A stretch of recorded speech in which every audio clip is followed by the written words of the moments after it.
दोस्तों, एक वक्त था जब लड़कियों को अबला कहा जाता था। इन्हें सिखाया जाता था कि वो लड़कों से कमजोर है, लेकिन वक्त बदलता रहा है और आज मॉडर्नाइजेशन का जमाना है। दोस्तों, हमारे इंडिया में ऐसी बॉडी बिल्डर है जो पूरी दुनिया पे भारी पड़ रही है। कहते हैं कि आज के जमाने में लड़कों से भी आगे निकल चुकी है लड़कियां, और लड़कियां ठान ले तो कुछ भी कर सकती है। हम आज आपको आयरन लेडी और स्टील ऑफ वुमेन से मिलाने वाले हैं, जो कि पूरी दुनिया में अपने नाम का डंका बजा चुकी है। तो दोस्तों, दिल थाम के बैठ जाइए, आज आपका दिल भी कहेगा कमाल है इंडिया। नंबर 1 पे है यास्मीन चौहान। यास्मीन चौहान, जिन्हें आज पूरा देश आयरन लेडी के नाम से जानता है। यास्मीन ने ऐसे क्षेत्र में नाम कमाया है जहाँ पे नाम कमाना बहुत ही मुश्किल था। यास्मीन बॉडी बिल्डिंग और वेट लिफ्टिंग की फील्ड में आज जाना माना नाम है। गुरुग्राम की रहने वाली यास्मीन चौहान के लिए रास्ता आसान नहीं था। बॉडी बिल्डिंग हमेशा पुरुषों का क्षेत्र कहा जाता है। हमारे देश में आज भी मस्कुलर महिला को अजीब नजारे से देखा जाता है। महिला होने का दूसरा मतलब ही नाजुक होना कहा जाता है, लेकिन यास्मीन को ये मंजूर नहीं था।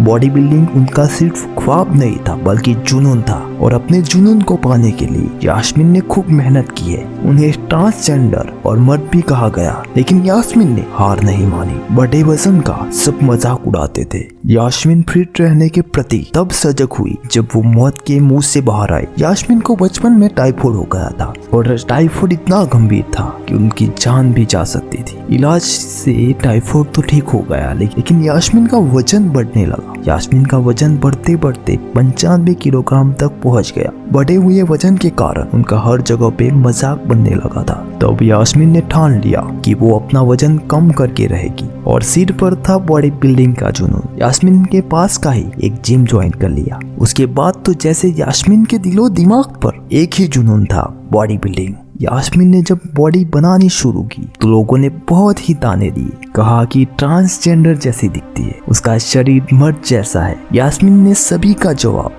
मेहनत से दिया। यास्मीन ने जीते एक के बाद एक कई खिताब। यास्मीन ने साल 2015 में ग्लैमरस मिसेस इंडिया का खिताब जीता। बुलंदशहर में हुए BBFF इवेंट में उन्होंने 2 कैटेगरी में गोल्ड मेडल जीता। इन्हें वीमेन फिजिक कैटेगरी और वीमेन कैटेगरी में गोल्ड मिला। BBFF यानी कि international federation of body building का प्रतिनिधित्व करने वाला आधिकारिकता संघ है। यास्मीन पिछले 17 सालों से बॉडी बिल्डिंग कर रही है, और आज अपने जिम में लोगों को ट्रेन करती है। और आज गुरुग्राम में उनका अपना जिम है, जहाँ कई लड़कियां और मर्दों को ट्रेन करती है। गुरुग्राम में जिम खोलने वाली यास्मीन पहली महिला है। पहले लोग इस जिम में आना पसंद नहीं करते थे, क्योंकि वो एक औरत से ये सब नहीं सीखना चाहते थे, लेकिन वक्त बदला और ये पॉसिबल हुआ। नंबर 2 पे है किरण डेमला। एक खूबसूरत बॉडी वाली एक खूबसूरत महिला है। इनकी बॉडी के लाखों दीवाने हैं। किरण का जन्म आगरा में हुआ था। समय के साथ साथ वो बड़ी हुई तो उनकी शादी हो गई। बाद में 2 बच्चे हो गए। 2006 में वो अपने परिवार के साथ हैदराबाद शिफ्ट हो गए। दोस्तों, आपको जान के हैरानी होगी, वो बॉडी बिल्डर के साथ साथ एक संगीतकार भी है। इन्होंने अपनी 23 वर्ष तक संगीत का अध्ययन किया है। इनके साथ साथ वो एक पर्वतारोही भी है और एक प्रेरक वक्ता भी है। किरण हमेशा से ही कुछ अलग करना चाहती थी। पहले तो उन्होंने संगीत सीखा क्योंकि उनका संगीत से बहुत ज्यादा लगाव था, और उनकी माँ और बहन भी अच्छा गाते थे। उसके बाद तो दोस्तों, किरण को बेस्ट डीजे 2017 से सम्मानित किया गया। आज किरण एक सेलिब्रिटी फिटनेस ट्रेनर है, और इंस्टाग्राम पे इनके कई लाखों फॉलोअर्स है, जिनको ये मोटिवेट करती है। इन्होंने कई सेलिब्रिटी को भी ट्रेनिंग दी है, और किरण ने बॉडी बिल्डिंग में भी अपनी बहुत मेहनत की, और इन्हें Indian federation of body building IFBB ने इन्हें प्रतियोगिता में भाग लेने का अवसर दिया। और इन्होंने जब बॉडी बिल्डिंग शुरू की तब इनको बहुत मेहनत करनी पड़ी, साथ ही साथ एक अच्छी डाइट भी फॉलो की, और ऐसे ही मेहनत के दम पर इन्होंने अपने जीवन में कई सिद्धियां हासिल की, जो हम सबको इंस्पायर करती है। लेकिन दोस्तों, इनकी खूबसूरती ने नहीं, लेकिन इनकी मेहनत इनको यहाँ तक लेके आई है। नंबर 3 पे है श्वेता राठौर। ये भारत की पहली world champion and fitness celebrity है। श्वेता का जन्म 13 जून 1988 को जयपुर में हुआ। प्रोफेशनली श्वेता एक केमिकल इंजीनियर है, और वो मुंबई में रहती है। श्वेता स्पोर्ट बैकग्राउंड से बिलोंग करती है, और श्वेता को मॉडलिंग का बहुत ज्यादा शौक है। इनके साथ साथ ही श्वेता ने अपने फिटनेस का भी बहुत ज्यादा ध्यान रखती है, लेकिन इसके अलावा भी श्वेता जिंदगी में कुछ अलग करना चाहती थी। 2014 में इंडियन बॉडी बिल्डिंग फेडरेशन ने miss world fitness physics championship का आयोजन किया, जिसमें श्वेता ने भी पार्टिसिपेट किया था। इस परफॉर्मेंस में श्वेता ने अपने जज्बे से इस कंपटीशन को जीत लिया और इसी तरह श्वेता भारत की पहली वर्ल्ड चैंपियनशिप महिला बन गई। इसके बाद 2015 में मिस एशिया चैंपियनशिप में श्वेता ने भारत को रिप्रेजेंट किया और इसमें भी वो विनर रही। दोस्तों, श्वेता के अंदर बचपन से ही लीडर जैसे बर्ताव थे, जिनकी वजह से इन्होंने सोसाइटी के लिए बहुत सारे काम किए हैं। और बताना चाहेंगे कि श्वेता ने बहुत ही कम उम्र में एक एनजीओ की स्थापना की है, जिसका नाम सुन के आप भी हैरान हो जाएंगे। नाम है गॉड्स ब्यूटीफुल चाइल्ड, यानी कि ईश्वर के खूबसूरत बच्चे।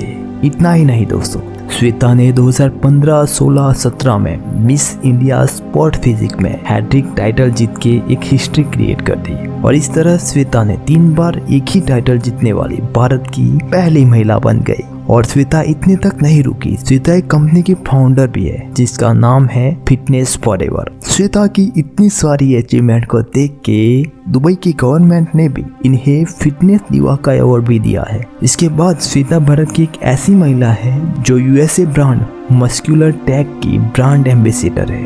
तो दोस्तों, आपको बता दें, इस सफर में श्वेता ने बहुत सारे मुश्किलों का सामना किया है। सोसाइटी की जो सोच थी कि दुनिया में एक लड़की कुछ नहीं कर सकती, उसको उसने तोड़ दिया और श्वेता ने जो फेस किया, इतना कोई फेस नहीं कर सकता। तो दोस्तों, ये थी श्वेता राठौड़ की कहानी।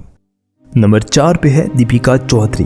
दीपिका भारत की पहली वुमन एथलीट है और एक पावर लिफ्टेड भी है जो अपनी वेट कैटेगरी में खेलती है। इसके साथ साथ ही Deepika institute of virology Pune में एक मॉलिक्यूलर बायोलॉजिस्ट भी है। दीपिका ने पहली बार दिल्ली के क्लासेस में शैनन डे को देखा, जो कि एक फिगर एथलीट है। तभी से उन्होंने भी फिगर एथलीट बनने का मन बना लिया और अगले 2 साल तक मेहनत की और यूएसए में अपना पहला फिगर कंटेस्ट खेला और इसमें उन्होंने पहली बार में ही गोल्ड मेडल जीत लिया और लगातार 5 बार एनपीसी ईस्टर्न यूएसए की विनर रह चुकी है। इसके बाद इन्होंने अर्नोल्ड क्लासिक, जो कि वर्ल्ड में एक ओलंपिक के बाद दूसरा बॉडी बिल्डिंग का कंपटीशन माना जाता है, उसमें खेलने का मौका मिला। इसमें वर्ल्ड की बेस्ट 40 एथलीट ने पार्टिसिपेट किया और इसमें दीपिका को पूरे वर्ल्ड में 7वां रैंक मिला। तो दोस्तों, दीपिका ने बहुत ही हार्डवर्क किया, जिस चीज को पाना चाहती थी उसे पा भी लिया और बहुत कम टाइम में ही भारत को इंटरनेशनल लेवल पे प्रेजेंट किया है। दीपिका सभी महिलाओं के लिए एक इंस्पिरेशन है, जो भी महिला अपनी फैमिली और अपनी जॉब के बीच में अपने सपनों को भूल चुकी है। नंबर 5 पे है श्वेता मेहता, हरियाणा की धड़क बेटी। श्वेता मेहता ने MTV रोडीज राइजिंग 14 जीतकर तहलका मचा दिया था। इन्होंने इसी शो में मशहूर क्रिकेटर हरभजन सिंह को कंधे पर उठा लिया था। उसके बाद वो सुर्खियों में आती रही। हरियाणा की फतेहाबाद की रहने वाली श्वेता रोडीज के अलावा फिटनेस चैंपियन भी जीत चुकी है। दुनिया की बेहतरीन फिटनेस एथलीट में श्वेता का नाम लिया जाता है और भारत के दिग्गज स्पिनर हरभजन सिंह को कंधे पर उठाने के बाद श्वेता को रोडीज के मुख्य राउंड में जगह मिली थी। श्वेता के बारे में बहुत कम लोगों को पता है कि वो पेशे से एक इंजीनियर है और उन्होंने बीटेक किया है। पढ़ाई पूरी होने के बाद वो नौकरी करने के लिए बैंगलोर चली गई। 5 साल लगातार IT कंपनी में नौकरी करने के बाद उन्होंने फिटनेस की दुनिया में नाम कमाने के बारे में ठान लिया और 70,000 की नौकरी छोड़ना किसी के लिए आसान बात नहीं होती, लेकिन श्वेता ने अपने लक्ष्य को पाने के लिए इसे ठुकरा दिया। नए क्षेत्र में करियर बनाने के लिए फिर से मेहनत करनी होगी, लगातार अभ्यास करना होगा। इसके लिए उनके परिवार वाले शुरू में तैयार नहीं थे, लेकिन काफी समझाने के बाद मान गए और बॉडी बिल्डर बनने की तैयारी शुरू की। बॉडी बिल्डर बनने के लिए महंगे प्रोटीन का सामान खाना पड़ता है और नौकरी जाने के बाद श्वेता के पास पैसों की कमी आई। उन्होंने प्रोटीन लेने के लिए सारी पूंजी लगा ली और पैसों की कमी पड़ी तो श्वेता ने बड़े घर को छोड़ दिया और छोटे घर में रहने चले गए। इसी मेहनत का नतीजा था कि आज श्वेता का नाम पूरी दुनिया भर में लिया जाता है। इंस्टाग्राम में इनके बहुत ज्यादा फॉलोवर है और श्वेता सोशल मीडिया पे लगातार फिटनेस को लेकर वीडियो शेयर करती है। तो ये थी श्वेता की कहानी। नंबर 6 पे है अंकिता सिंह। दोस्तों, इनकी ताकत के आगे फेल है बड़े बड़े पहलवान, जो पहले प्यार में पड़ी और फिर बॉयफ्रेंड के दिल तोड़ने पर बनी एक नेशनल चैंपियन। दोस्तों, अंकिता लखनऊ से है और अंकिता ने बहुत ही स्ट्रगल किया है और कहते हैं कि कई इंसिडेंट ऐसे होते हैं जो हमारी जिंदगी को बदल के रख देते हैं। ऐसा ही एक इंसिडेंट अंकिता के साथ हुआ जिसने अंकिता को इंटरनेशनल बॉडी बिल्डर बना दिया और उसके बाद अंकिता ने बॉडी बिल्डिंग में हाथ आजमाया और टॉप फिटनेस मॉडल बन गई। अंकिता फिटनेस बॉडी बिल्डर के अलावा एक स्पोर्ट प्लेयर प्रोफेशनल भी है। वो बेंगलोर में स्पोर्ट प्लेयर प्रोग्राम की जॉब करती है और स्कूल के दिनों में अंकिता को कराटे और एरोबिक करना बहुत ही पसंद था। उसके बाद उन्होंने कॉलेज में अपना कदम रखा। उन्हें इंजीनियरिंग के फर्स्ट ईयर में ही प्यार हो गया और बॉयफ्रेंड ने इनका दिल तोड़ दिया और उनके साथ हुई कंट्रोवर्सी से वो डिप्रेशन में चले गए। इसी से लड़ने के लिए इन्होंने रोजाना जिम में समय बिताना शुरू किया और एक बहुत सुंदर बॉडी बना ली। आज अंकिता उस लड़के को थैंक यू कहती है जिसने उनका दिल तोड़ा। अगर वो इंसिडेंट नहीं होता तो वो शायद आज इस मुकाम को हासिल नहीं कर पाती। अंकिता के मुताबिक फिटनेस और मॉडल फिजिक बनाने के लिए टाइम मैनेजमेंट बहुत ज़रूरी है और इंजीनियरिंग के साथ साथ जिम को मैनेज करने के लिए उन्होंने टाइम को मैनेज किया। दरअसल अंकिता एक राजनीतिक परिवार से ताल्लुक़ रखती है। इनके पिता 2 बार MLA रह चुके हैं। इसकी वजह से इन्हें फिटनेस में करियर बनाने के लिए काफी विरोध सहना पड़ा। शुरुआत में इनकी घर से बिल्कुल भी सपोर्ट नहीं मिला, लेकिन इनसे घबराने की बजाय उन्होंने खुद को फिटनेस शेड्यूल में बिजी कर लिया और आज वो ये मुकाम पे पहुंच गई। इन्होंने बहुत सारे कंपटीशन भी खेले जिसमें वे हमेशा अव्वल रही। बॉडी बिल्डिंग में अंकिता ने कई नेशनल और इंटरनेशनल में इंडिया को रिप्रेजेंट किया और 2015 में अंकिता एशियन चैंपियनशिप में हिस्सा लेके किर्गिस्तान पहुंच गई। फिलहाल 3 मशहूर ब्रांड की एम्बेसडर है और वो रोज 2 से 3 घंटे वर्कआउट करती है। ब्रेकफास्ट में प्रोटीन का खास ध्यान रखती है और अंकिता को अपनी जैसी कई महिलाओं के आगे ले जाने के लिए वो अब फिटनेस सेंटर खोलने का प्लान कर रही है। वो कहती है कि लोगों को इन बात का कोई अंदाजा नहीं कि फिट रहने के लिए प्रॉपर डाइट कितना जरूरी है। इसके लिए वो फ्यूचर में कुछ प्लान कर सकती है। तो इन महिला बॉडी बिल्डर के साथ एक लाइक तो बनता है बॉस। और ये थी हमारे देश की महिला बॉडी बिल्डर। और ऐसी ही अमेजिंग वीडियो के लिए हमारे चैनल को सब्सक्राइब करके बेल आइकॉन को दबा दीजिए जिससे सभी वीडियो की नोटिफिकेशन मिलती रहे। मैं फिलोफैक्टिस मिलता हूँ नेक्स्ट वीडियो में। तब तक के लिए जय हिंद, जय भारत।